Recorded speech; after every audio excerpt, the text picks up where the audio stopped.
Welcome to my YouTube channel टेकजीन। इस video में हम लिनक्स सिक्योरिटी को डिस्कस करेंगे। जिस तरह से हमने लास्ट वीडियो में विंडोज सिक्योरिटी के ऊपर बात की थी कि किस तरह से कुछ बेस्ट प्रैक्टिसेस को फॉलो करते हुए, कुछ मिस्टेक्स को अवॉइड करते हुए, कुछ कॉन्सेप्ट्स को इंप्लीमेंट करते हुए हम किस तरह से विंडोज इन्वायरमेंट को सिक्योर बना सकते हैं, ये चीज़ हमने लास्ट वीडियो में कवर कर ली थी। और आज की वीडियो में हम बात करेंगे कि किस तरह से कुछ बेस्ट प्रैक्टिसेस को फॉलो करते हुए, कुछ मिस्टेक्स को अवॉइड करते हुए और किस तरह से कुछ कॉन्सेप्ट्स की इंप्लीमेंटेशन करते हुए हम अपने लिनक्स इन्वायरमेंट को सिक्योर बना सकते हैं। अगर आपने अभी तक इस प्लेलिस्ट को एक्सेस नहीं किया तो भाई जल्दी से इस प्लेलिस्ट को एक्सेस कर लो, ज़्यादा से ज़्यादा शेयर करो, क्योंकि यहाँ पर आपको साइबर सिक्योरिटी एक्सपर्ट बनाया जा रहा है। ठीक है, तो इस प्लेलिस्ट को ज़रूर एक्सेस करो और ज़्यादा से ज़्यादा शेयर करो। सबसे पहले लिनक्स सिक्योरिटी के अंदर हम लिनक्स के सबसे स्ट्रॉन्ग फीचर को डिस्कस करेंगे और वो होगा यूजर्स और परमिशन का। ठीक है, तो हम यूजर एंड परमिशन मॉडल को यहाँ पे डिस्कस करने वाले हैं।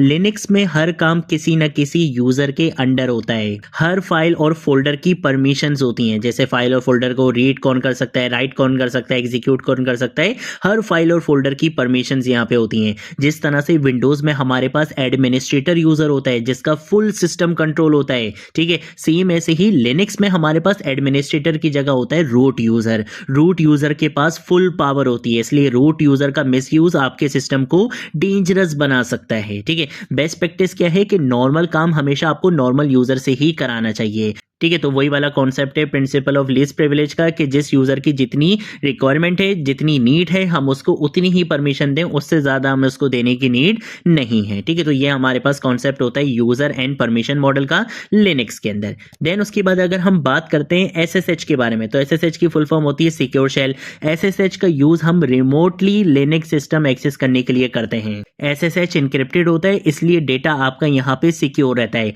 पासवर्ड बेस्ड लॉगिन रिस्की होती है। जैसे रियल लाइफ एग्जांपल आप ऐसे ले सकते हो कि अगर आपके पास मोबाइल फोन है, अगर क्या ऑब्वियसली है, आपके पास वहां पे दो ऑप्शंस है, या तो आप पासवर्ड लॉक लगा लो या फिंगरप्रिंट लॉक लगा लो। दोनों में से ज्यादा कौन सा सिक्योर है? आपको ऑब्वियसली फिंगरप्रिंट ज्यादा सिक्योर है। फिंगरप्रिंट आपकी उंगली कोई काट कर ले गया और लगा ले तो वो एक अलग बात है। अदरवाइज पासवर्ड लॉक क्या है कि वो ट्राई करके कॉम्बिनेशन बना के पासवर्ड को ब्रेक कर सकता है, लेकिन fingerprint as compare to password lock वो ज्यादा सिक्योर है। ठीक है, तो सेम ऐसे ही यहाँ पे हमारे पास की बेस्ड ऑथेंटिकेशन ज्यादा सिक्योर है as compare to password based login. ठीक है, तो हमें हमेशा की बेस्ड ऑथेंटिकेशन पर रिलाय करना चाहिए। देन उसके बाद अगर हम बात करते हैं फायरवॉल की, तो लिनक्स में फायरवॉल के लिए हम यूएफडब्ल्यू का यूज कर सकते हैं, आईपी टेबल्स का यूज कर सकते हैं। फायरवॉल सिस्टम का सिक्योरिटी गार्ड होता है। फायरवॉल डिसाइड करता है कि कौन सा ट्रैफिक अंदर आएगा और कौन सा ट्रैफिक बाहर जाएगा। अगर फायरवॉल इनेबल ना हो तो अटैकर डायरेक्टली सिस्टम तक पहुंच सकता है, इसलिए हमें फायरवॉल का लाजमी यूज करना चाहिए। यूएफडब्ल्यू एक बहुत बिगिनर फ्रेंडली फायरवॉल है जिसका आप अपने लिनक्स एनवायरनमेंट में यूज कर सकते हो। ठीक है, जिस तरह से बिल्डिंग का एक सिक्योरिटी गार्ड होता है जो सिर्फ अलाउड लोगों को एंट्री देता है, सेम ऐसे ही फायरवॉल भी आपके सिस्टम में सिक्योरिटी गार्ड वाला काम करता है। ठीक है, आप इसको बता सकते हो कि भाई कौन सा ट्रैफिक आना चाहिए, कौन सा ट्रैफिक नहीं आना चाहिए। आप अपने रूल्स यहाँ पे खुद डिसाइड कर सकते हो। ठीक है, तो ये बेसिकली हमारे पास कॉन्सेप्ट होता है फायरवॉल का जिसका हमें डेफिनेटली अपने सिस्टम में यूज करना चाहिए।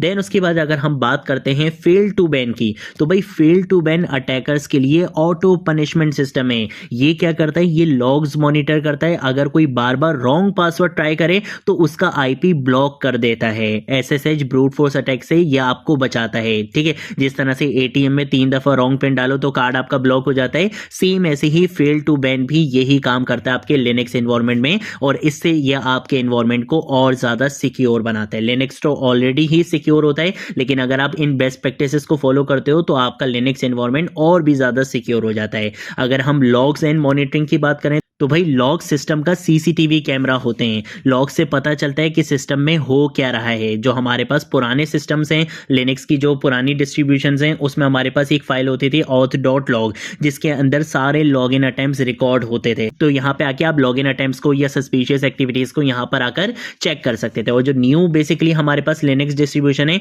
उसके लिए डिफरेंट फाइल है, वो मैं आपको अभी प्रैक्टिकल यहाँ पे करके भी दिखाने वाला हूँ। बहुत सारी ऑर्गेनाइजेशंस रेगुलर मॉनिटरिंग करती हैं। उसका रीजन ये है कि रेगुलर मॉनिटरिंग से अटैक्स अर्ली डिटेक्ट हो जाते हैं। ठीक है, तो ये बेसिकली हमारे पास कॉन्सेप्ट होता है लॉग्स एंड मॉनिटरिंग का लिनक्स के अंदर। देन उसके बाद अगर हम लिनक्स हार्डनिंग की बात करते हैं तो भाई हार्डनिंग का मतलब होता है सिस्टम को स्ट्रॉन्ग बनाना, जैसे कि अननेसेसरी सर्विस को आप बंद कर दो, जिन सर्विसेज की हमें नीड नहीं है उन सर्विसेज को हमें बंद कर देना चाहिए, स्ट्रॉन्ग पासवर्ड्स का हमें यूज करना चाहिए, सिस्टम हमेशा अपडेटेड रखना चाहिए। ठीक है, ये हमारे पास बहुत इंपॉर्टेंट कॉन्सेप्ट है कि आप अपने सिस्टम को हमेशा अपडेटेड रखो। फायरवॉल और मॉनिटरिंग को इनेबल रखना चाहिए, रूट एक्सेस को हमें लिमिटेड रखना चाहिए, जहां पे रूट एक्सेस रिक्वायर्ड है सिर्फ वहीं पर ही हमें रूट एक्सेस को यूज करना चाहिए, अदरवाइज हम नॉर्मल यूजर पे ही काम करना चाहिए, नॉर्मल यूजर की ही परमिशंस हमें देनी चाहिए। ठीक है, तो ये बेसिकली हमारे पास कुछ कॉन्सेप्ट्स होते हैं लिनक्स सिक्योरिटी से रिलेटेड। अब कुछ प्रैक्टिकल चीजें भी देख लेते हैं, जैसे हम आ जाते हैं यहाँ पे अपने काली लिनक्स में, और यहाँ पर आकर मैं क्या करूंगा, सबसे पहले तो लॉगिन कर लेता हूँ। ठीक है, मैंने यहाँ पर आकर लॉगिन कर लिया है, और इसके साथ साथ हम क्या करेंगे, हम यहाँ पे आके अपना टर्मिनल ओपन कर लेंगे। टर्मिनल ओपन करने के बाद मैं इसको यहाँ पे आके जूम कर लूंगा। ठीक है, सबसे पहले तो मैं एक कमांड रन करूंगा, यहाँ पे हु की कमांड रन करूंगा तो ये दिखाता है कि आपके सिस्टम में कौन कौन से एक्टिव यूजर्स हैं। तो ये बता रहा है कि भाई एक फर्जीन है और एक यहाँ पे सीड 0 है। ये सीड 0 बेसिकली जो हमारी न्यू लिनक्स डिस्ट्रीब्यूशंस हैं, ये उसमें बेसिकली हमें दिखाता है कि जो आप डिवाइसेस से बेसिकली लॉगिन होते हो, ये वो चीज़। ठीक है, तो ये बेसिकली बता रहा है कि भाई ये यूजर्स आपके एक्टिव हैं और ये लॉगिन टाइम भी आपको यहाँ पे बता रहे हैं। ठीक है भाई, जबरदस्त हो गया। अब अगर मैं यहाँ पर अगर कमांड रन करता हूँ हु एम आई की, तो भाई ये बताएगा कि भाई अभी करंटली कौन सा यूजर लॉगिन हुआ है, यानी कि मैं कौन सा यूजर हूं, इसने मुझे ये बता दिया। अब अगर मैं यूजर्स की लिस्ट चेक करना चाहूं कि मेरे सिस्टम में कितने टोटल यूजर्स हैं, तो मैं यहां पर आकर क्या करूंगा, लिखूंगा कैट, और उसके बाद मैं यहां पे आके लिखूंगा /etc/password। ठीक है, तो जैसे ही मैंने यहां पे ये करा, ये आपके सिस्टम के सारे यूजर्स, जितने भी यूजर्स हैं, हर यूजर की यहां पे आपको ये इंफॉर्मेशन प्रोवाइड करेगा। ठीक है, तो इस फाइल के अंदर सिस्टम के सारे यूजर्स का रिकॉर्ड होता है। ठीक है ना, तो अब हम क्या करेंगे, अब हम एक और चीज करते हैं। मैं यहां पर अगर लिखूंगा ls-l, और जैसे ही मैं इसको रन करूंगा तो ये मुझे दिखाएगा मेरे फाइल और फोल्डर का बेसिकली क्या चीज दिखाएगा, परमिशन दिखाएगा। आप यहाँ पे आके देख सकते हो कि जैसे यहाँ पे दिखा रहा है कि भाई इसकी परमिशन किसके पास है, रूट के पास है, सही है ना, इसकी परमिशन किसके पास है, फरजीन जो एक नॉर्मल यूजर है उसके पास है। ठीक है, तो ये इस तरह से दिखा रहा है कि भाई इन इन चीजों की परमिशन किसके पास है, सिर्फ रूट के पास है, और इन इन चीजों की परमिशन नॉर्मल यूजर के पास भी है। इसके साथ साथ जो मैंने आपको बताया था कि भाई रीड राइट एग्जीक्यूट, ये वो भी आपको बता रहा है कि भाई रीड राइट एग्जीक्यूट। ठीक है ना, तो जहां जहां पर आपको आर दिख रहा है, इसका मतलब है कि भाई ये क्या है, रीड आप कर सकते हो, W दिख रहा है राइट कर सकते हो, X नहीं दिख रहा है इसका मतलब है एग्जीक्यूट नहीं कर सकते, यहाँ पे X दिख रहा है इसका मतलब है कि भाई एग्जीक्यूट कर सकते हैं। ठीक है ना, तो ये यहाँ पे हमें काफी सारी चीजें इस तरह से भी पता चल सकती हैं। तो आप यहाँ पे देख सकते हो कि भाई किस फाइल को आपने क्या परमिशन दी हुई है, कौन सी फाइल को रूट एक्सेस दिया हुआ है, कौन सी फाइल को नॉर्मल एक्सेस दिया हुआ है, किसी फाइल को अगर आपने एग्जीक्यूटेबल फाइल बनाना है तो वो आप करवा सकते हो चेंज मोड कमांड का यूज करते हुए। तो ये बेसिकली क्या है कि यहाँ पर आकर आप अपने फाइल और फोल्डर्स की परमिशंस को क्या कर सकते हो, चेक कर सकते हो। इसके साथ साथ अगर हम SSH की बात करें तो हमारे पास एक कमांड होती है systemctl status SSH। ठीक है, तो अगर मैं यहाँ पे आगे इसको रन करूंगा तो देखो ये अभी बता रहा है कि भाई SSH को मैंने क्या किया हुआ है, डिसेबल किया हुआ है। अगर आप SSH को इनेबल करना चाहो तो आप सिंपल क्या कर सकते हो, systemctl start SSH कर सकते हो, आपका SSH यहाँ पे क्या हो जाएगा, स्टार्ट हो जाएगा।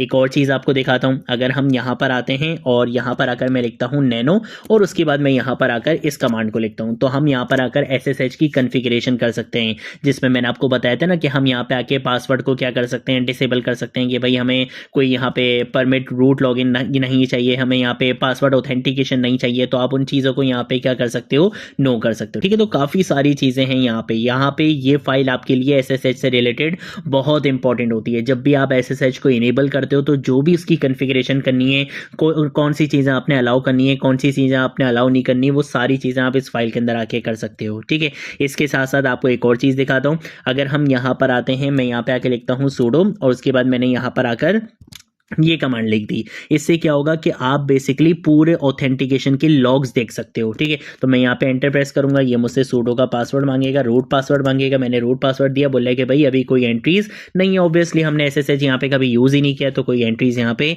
है ही नहीं। अगर मैं यहाँ पर आता हूँ, यहाँ पर आकर मैं लिखता हूँ सूडो, और उसके बाद मैं यहाँ पर आकर लिखता हूँ जनरल और मैं यहाँ पर आकर लिखता हूँ -t/SSHD। ठीक है, तो ये इससे बेसिकली मुझे क्या बताएगा, सिर्फ SSH के से रिलेटेड लॉग्स को दिखाएगा।